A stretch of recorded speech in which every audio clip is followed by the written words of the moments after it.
un échange de points de vue. Elle nous a rien dit de nouveau qu'on n'ait jamais entendu.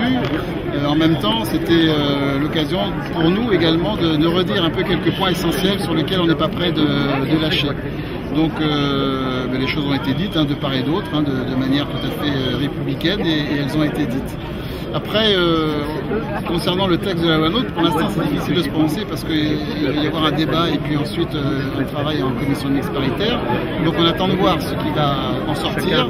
Ce qui est certain, c'est que les dispositions comme l'élection de suffrage universel, comme la taille de l'intercommunauté à 20 000, même avec des dérogations possibles, que le transfert, la suppression de syndicats et le transfert automatique d'un certain nombre de compétences à la communauté commune, sans se soucier de savoir si c'est faisable ou non, c'est des choses pour lesquelles on ne bouge pas d'un centimètre. C'est vraiment des positions tout à fait arrêtées. Et puis derrière la question, c'est ça qu'on a dit aussi, derrière la question donc de cette organisation administrative territoriale, il y a quelque chose qui s'appelle l'aménagement du territoire.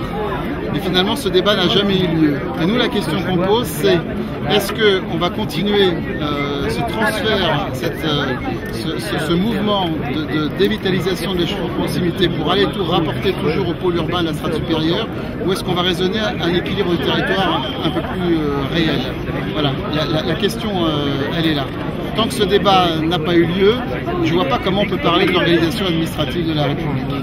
Est-ce que là, les échéances sont proches?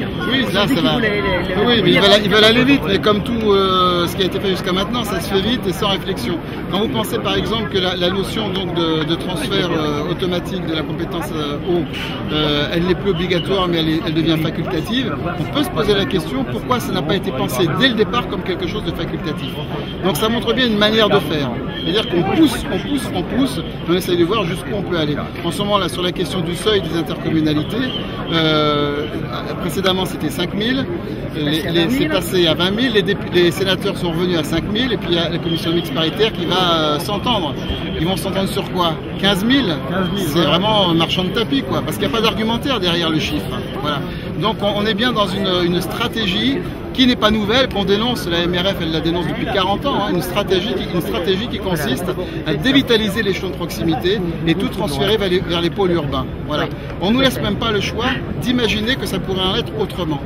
Donc aujourd'hui, on est là devant l'Assemblée parce que ce sont les députés qui votent la loi, et ce qu'on attend d'eux, c'est que l'ensemble des députés, y compris et en particulier les députés des départements ruraux, se souviennent qu'ils sont élus par des citoyens qui habitent la campagne et qu'ils ne sont pas obligés de rester collés, comme des ventouses, sur des directives qui sont pensées en haut ou dans le cadre des cénacles des partis. Voilà. C'est un des problèmes de la France aujourd'hui. Les partis politiques sont gouvernés par des élus urbains et un peu technocrate sur les bords. Quand vous regardez que la haute administration elle a la même formation, qu'elle raisonne aussi comme ça, on comprend qu'il y a des aberrations telles que l'on connaît aujourd'hui.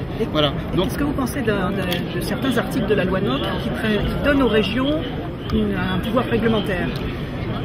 Sur la question de la clarification des compétences, on est 1000 fois pour. On le demande, parce que pour nous c'est très compliqué évidemment de savoir qui est où, qui fait quoi, etc. Même pour ceux qui ont à le faire. Donc il faut bien comprendre que les maires ruraux, nous ne sommes pas opposés à la clarification des compétences. Nous ne sommes pas opposés à raisonner différemment notre organisation administrative. Mais ce qu'on demande, c'est que ce soit décidé par le terrain, par les gens qui sont directement concernés, pas par le préfet, pas par le ministre de l'Intérieur, pas par un petit cénacle de gens avertis, etc. Voilà, parce qu'il y a une réalité de terrain. Quand on passe son temps à regarder la France à la longue vue, on a des emmerdes comme on connaît aujourd'hui. Donc ce qu'il faut, c'est changer de regard véritablement sur l'aménagement du territoire, reconsidérer, regarder différemment les ruraux, puis qu'on s'intéresse aux ruraux, pas uniquement au moment de l'élection présidentielle quand il faut aller quémander 500 signatures, quoi, ça suffit. Là, il y a les régionales bientôt, on va commencer à nous dire qu'on nous aime. Voilà, il y en a marre que les partis politiques ne s'intéressent à la ruralité qu'en période d'élection, puis dès que l'élection est faite, ils l'oublient.